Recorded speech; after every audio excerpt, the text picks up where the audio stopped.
Last year, the LSE launched a study into the Maintenance Act.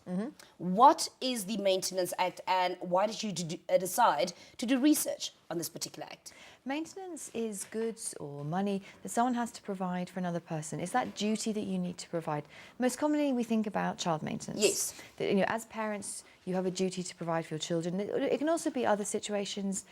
Spouses have a duty to each other. Sometimes, as a child, you actually have a duty to your parents. But most commonly, it's that support. It's also known as child support. Yeah. You have for your child.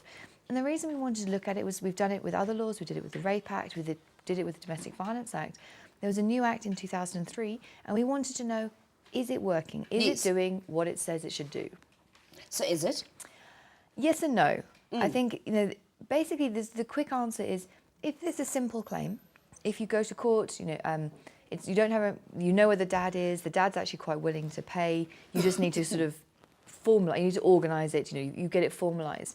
It goes through very quickly, the child gets the support.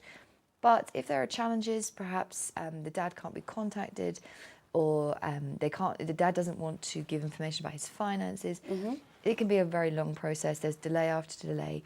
Perhaps the dad, doesn't want to pay the maintenance. He goes into arrears, and getting him to actually pay becomes very difficult. Yeah.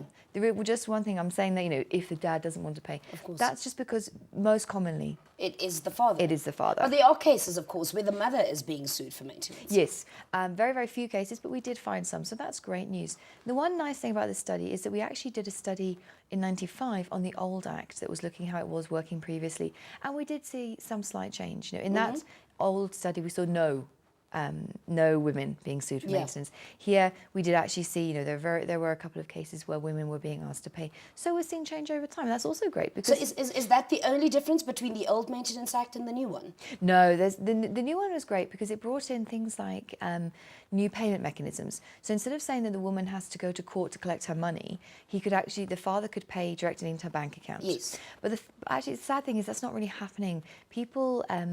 I think we think for two reasons. One is because people aren't aware that option exists. And secondly, because maybe people, and also the courts sort of feel, well, if the father pays to the court, it's more official. Yeah, and it's more legitimate. Yeah, except it's not. It's exactly the same to be able to have it paid into your bank account. And for many people, that's far easier. And it's more convenient. More convenient, cheaper, because you don't have to pay the taxi fare to the court. Better if you're working. I mean, I don't know how you get time off to go to court. It's a whole day, effectively, because of travel and delays and all sorts. So what we actually found was this new act it was good, but not all the new things are being utilised. Yeah.